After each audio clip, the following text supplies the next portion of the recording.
Hello, everyone, and welcome to Highlands Thinking. Today, we're going to talk about does Shopify and Amazon sit side by side? And really happy to be joined by James Pitkin from TrackBee, Tarek Bedson from Highlands. And I think this is going to be a really interesting topic. So, as we know, brands on their D2C journey have choices. In fact, they have many choices in terms of how they approach it. The typical model would be they set up a website, normally a Shopify website, as we know. Then they'll use Google or Meta to drive traffic to the website. And maybe Amazon could be part of the mix. Maybe sometimes not.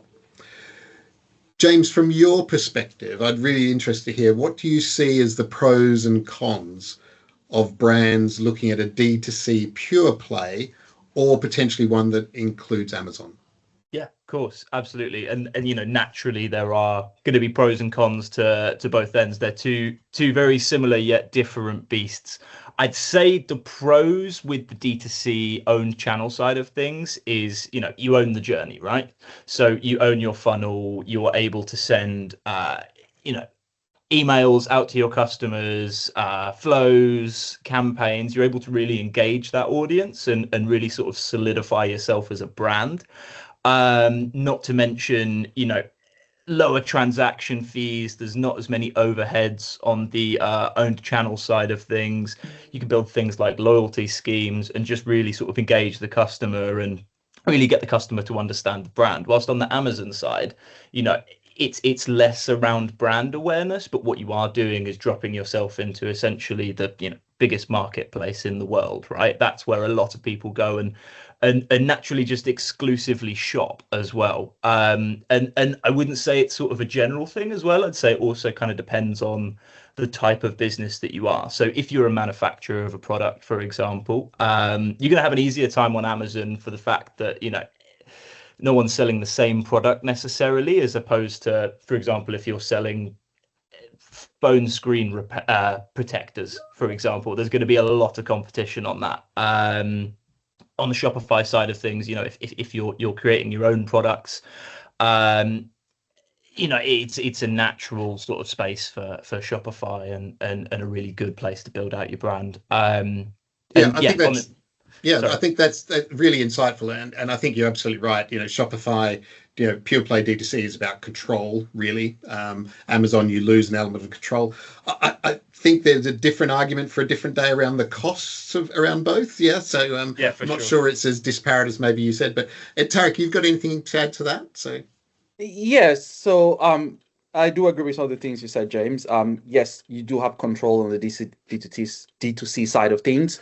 But when you look at Amazon, what we've seen when we work with brands that we manage a D2C side and Amazon side is that Amazon plays an important part in the customer research process. So customers can find your product online, they go to Amazon, see your listing there, validate it that you have reviews, and then come back and buy from your website, or they can even buy from Amazon because they have a Prime membership. So there is a room for both of them. And I'll say if you're missing out on the Amazon audiences, that's a particular audience that you don't want to miss out on. It's good to have both strategies in place, so it benefits your brand in the long run. Yeah, I think it's a good point. And when you think that your natural product searches, about half of them start on Google or Bing or whatever, and the other half start on Amazon, then where do you want your eyeballs to be driven? So Tarek, coming back to you, how do platforms like Amazon and DSP and Google PMax change the way that brands might use their advertising investment? Yeah, so platform like Amazon DSP and PMax, Google PMax, the way they change things is, I'll say, it's more intelligent advertising. It's about capturing customers' audiences even when they're searching for your product and also before they search for your product as well. So there's things that PMax do that it can predict who your future buyer is based on your first party data that you share with them. And the same thing applies with Amazon DSP as well. So you can log in your CRM details, and then it can predict based on the behaviors of your existing buyers, can predict who your future buyers will be, and you can easily target those people before they start searching for you. And there are also tactics within that you can target them when they're even searching for you as well. And for example, even in PMax, there's campaigns called competitors conquesting, where you can target people who have visited your competitor's website. Similar with Amazon DSP, people who are on your competitors' listings, you can also target them as well, build that audience base and target. Yeah, and I think these cross-platform advertising vehicles are really interesting. When you got Amazon DSP driving traffic to a Shopify site, for example, that's a different paradigm all of a sudden. Yeah, so talk about blurring around the edges. So James, just coming back to you to sort of conclude this great piece of content, by the way. So these cross-platform advertising vehicles allow for a greater integration strategically for the brands. But what do you think are the key considerations for those brands when they're considering Shopify or Amazon or both? Of course, absolutely. So I think initially think margin first, always take that into account.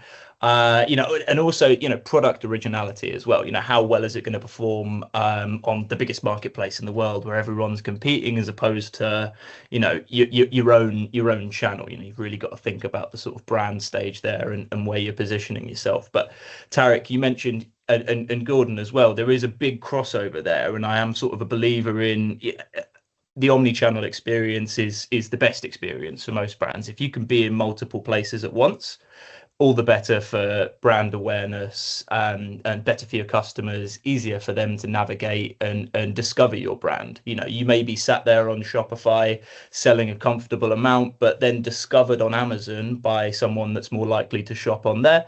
You get a wider reach naturally from that omnichannel side of things. I think you also, though, have to consider the fact that you've got one inventory and you're pushing it out to 2 locations. So I think you need to think about inventory management, looking after your inventory and your data, and making sure that you've got a good handle on it when you start to expand out to more than one marketplace, for sure. Maybe that's another video on multi-channel fulfillment. Oh yes. So Yeah. Gentlemen, look, it's fantastic. It's really, really good feedback, and I think a great discussion. And look, ultimately, brands will do what they feel is best for their brands, and they should. Certainly, Shopify and Amazon are both amazing platforms for brands. Definitely greater control, pure play Shopify. I think wider reach if you've got a hybrid model. Thanks again, gentlemen, for your time. Thanks for everyone for listening and checking in today. If anyone's got any ideas for other content they would like to hear about, please let us know. Please like or share this video content as well with your friends or anybody who feel might need to know. I'd like to thank James and Tarek for your time today. Cheers, guys. Thank you very much. And I'd like to wish everyone a fantastic 2026. Cheers. Cheers.